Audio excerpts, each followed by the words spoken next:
Hello बच्चों, RM coaching campus में मैं आपका स्वागत करती हूँ।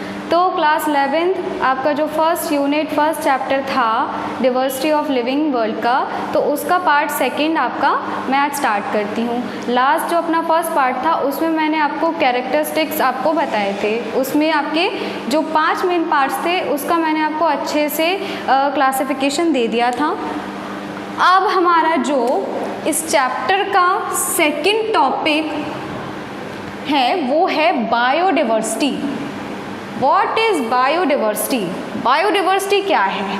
तो सबसे पहले आपको दिखाई दे रहा होगा कि हमने क्या किया है, इसको 2 पार्ट्स में ऐसे बांट दिया है जिससे कि थोड़ी आसानी होगी। बायो का मीन्स होता है लिविंग और डाइवर्सिटी का मीन्स होता है डिफरेंस, यानी कि लिविंग डिफरेंस। कैसा है?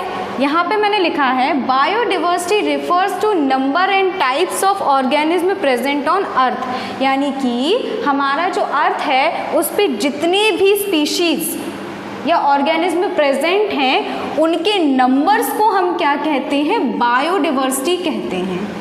क्लियर है? अब हम क्या करते हैं, यहाँ पे पढ़ते हैं they differ in morphology, size, colour, anatomy, habitats, और मैंने यहाँ 2 बार लिख दिया हैबिट्स, और हाँ बस इतना ही है। तो अब एक क्वेश्चन उठता है कि मैम मॉर्फोलॉजी क्या होती है? यानी कि जो ऑर्गेनिज्म होते हैं ना उनके आउटर स्ट्रक्चर को हम क्या बोलते हैं? मॉर्फोलॉजी, और एनाटॉमी को बोलते हैं इनर स्ट्रक्चर। हैबिटेट्स मतलब कि जहाँ वो रहते हैं, और हैबिट मतलब जो उनकी हैबिट होती है कि लाइक कुछ ऐसे होते हैं ना क्रिएचर्स जो बहुत खौलते हुए गर्म पानी में रह लेते हैं। कुछ लोगों को रेनी सीजन की आदत होती है, कुछ लोगों को क्या होता है जैसे कि डेजर्ट में रह लेते हैं। मतलब सर्वाइव करने के लिए उनकी जो बॉडी होती है ना वो उस चीज़ में उसको ढाल लेती है। तो बायोडाइवर्सिटी का मतलब ये है कि जो लिविंग बींग्स हैं उनके रहने के डिफरेंसेस क्या क्या हैं। अब आपसे एक क्वेश्चन मतलब आपके मन में भी आ रहा होगा, पूछेंगे कि मैडम स्पीशीज़ क्या होती हैं?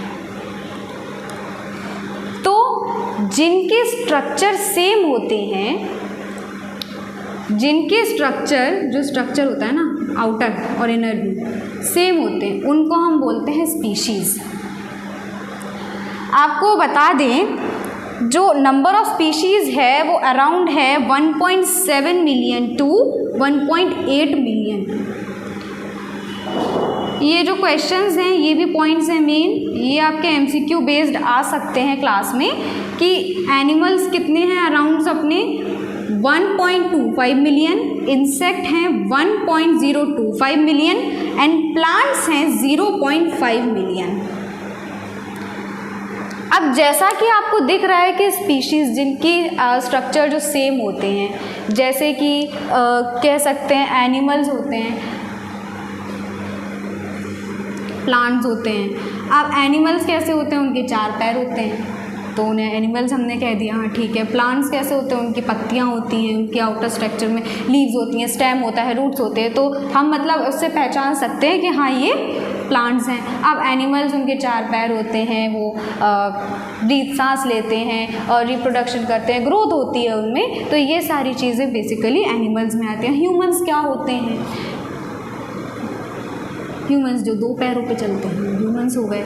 अब सबके रहने की जगहें और रहने का तरीका, हैबिटेट्स वगैरह, और जो उनकी मॉर्फोलॉजी होती है वो सारी अलग अलग होती है। तो इसी चीज़ को हम क्या बोलते हैं बच्चों? बायोडाइवर्सिटी कहते हैं। तो इसमें ज़्यादा कुछ नहीं है, यही मेन टॉपिक्स हैं, और ये जो 2 पॉइंट्स हैं ये आप रट लेंगे, आप समझ लेंगे तो आपको बायोडाइवर्सिटी का मतलब अच्छे से समझ आ जाएगा। क्लियर है? अब नेक्स्ट टॉपिक पे हम बढ़ते हैं अपने, जो हमारे इस चैप्टर का सबसे मेन पार्ट है वो है टैक्सोनॉमी। ये सारी चीज़ें अब आप लोगों को बहुत अच्छे से समझ में आ गई होंगी। अब हम लोग बढ़ते हैं टैक्सोनॉमी पे। तो बच्चों अब हम शुरू करने वाले हैं इस चैप्टर का मेन टॉपिक, जैसा कि मैंने बताया आपको, टैक्सोनॉमी। ओके, तो बात आती है टैक्सोनॉमी। टैक्सोनॉमी को सबसे पहले हिंदी में जान लें, हिंदी में बोलते हैं इसको वर्गीकरण। क्या बोलते हैं? वर्गीकरण। यहाँ पे लिखा है मैंने, it is the study of identification, nomenclature, classification of organism. क्या लिखा है? Classification of organism. हम इसमें क्या करेंगे? क्लासिफिकेशन करेंगे। किनका करेंगे? ऑर्गेनिज्म। ऑर्गेनिज्म मतलब लिविंग, जिंदा जीवों का। सबसे पहले स्टार्टिंग करते हैं छोटे से एग्जाम्पल से, जिससे कि आपको समझ आ जाएगा कि हम लोग आगे कैसे बढ़ने वाले हैं। क्वेश्चन आता है, what is the scientific name of humans?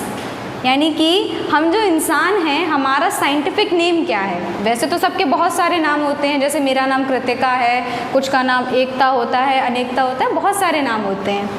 तो हमारा एक साइंटिफिक नेम होता है जो कि काफ़ी कॉमन होता है, सबका होता है, सभी इंसानों का एक साइंटिफिक नेम होता है, वो भी एक ही होता है। तो उस क्या होता है? वो होमो सैपियन। ह्यूमंस का साइंटिफिक नेम क्या होता है? होमो सैपियन होता है। क्लियर है? अब इसके बाद आपसे पूछा जाए कि फादर ऑफ टैक्सोनॉमी क्या है, मतलब कि कौन है ये फादर ऑफ टैक्सोनॉमी, तो सभी बच्चे बता देंगे कैरोलस लीनियस। यानी कि जो लीनियस थे, इन्होंने ही जो टैक्सोनॉमी है इसका पूरा का पूरा क्लासिफिकेशन डिटेल से सब बताया है। तो इस चैप्टर के कह सकते हैं सुपरस्टार हैं, वो है कैरोलस लीनियस। अब ये जो इनके जो बेस्ड हैं, टैक्सोनॉमी जो बेस्ड है वो 4 पॉइंट्स पे हैं। इन्होंने 4 पॉइंट्स बताए हैं। क्या है? एक्सटर्नल एंड इंटरनल स्ट्रक्चर, यानी कि जो भी स्पीशीज़ होगी उसका जो एक्सटर्नल इंटरनल यानी कि बाहरी और अंदर का दोनों का स्ट्रक्चर उनके बेस पे होगा, जो उनका नाम होगा वो भी। फिर स्ट्रक्चर ऑफ सेल, उनकी जो सेल का स्ट्रक्चर होगा उस बेस पे होगा। फिर डेवलपमेंट प्रोसेस, यानी कि उनकी जो ग्रोथ होती है और भी जो डेवलपमेंट्स होते हैं वो किस उस पे होगा। और इकोलॉजिकल इन्फॉर्मेशन, यानी कि इकोलॉजिकल यानी कि जैसे कि हमने अभी बायोडाइवर्सिटी में पढ़ा था कि बाहरी उनका कैसा रहने सहने का तरीका होता है, यानी कि वो कैसे अपने आप को ढाल लेते हैं। इन सभी चीज़ों को, इन 4 पॉइंट्स को मिला के उन्होंने हर स्पीशीज़, हर इंसान और हर जानवर तक का एक साइंटिफिक नेम दिया है। ये जो ह्यूमन का साइंटिफिक नेम है, आप इसे बहुत अच्छे से याद कर लेंगे, है ना। और भी बहुत सारे साइंटिफिक नेम्स हैं जो कि मैंने आपको PDF में दिए हैं, वो सारे आप अच्छे से याद कर लेंगे। अब इसके बाद जो हमारा टैक्सोनॉमी है उसमें आएगा आपका टॉपिक बायोनोमियल।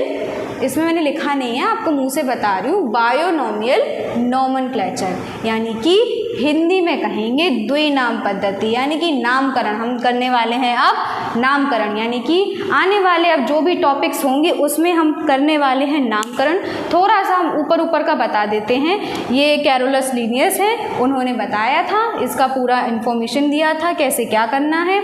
और ये इनके जो भी मतलब नेम्स हैं वो सारे लिखे जाते हैं लैटिन वर्ड में। अगर सपोज जो लैटिन है वो जो वर्ड्स होते हैं वो सारे होते हैं तिरछे, यानी कि टेढ़े लिखे जाते हैं। अगर आपसे टेढ़ा नहीं लिखा जा रहा है तो आप उसको अंडरलाइन कर देंगे, यानी कि अगर आप कुछ भी ऐसा नाम लिखेंगे तो उसको क्या करेंगे बच्चों? अंडरलाइन। जब आप अंडरलाइन करेंगे तो उससे समझ में आ जाएगा कि हाँ ये वर्ड लैटिन है। क्लियर है आपको?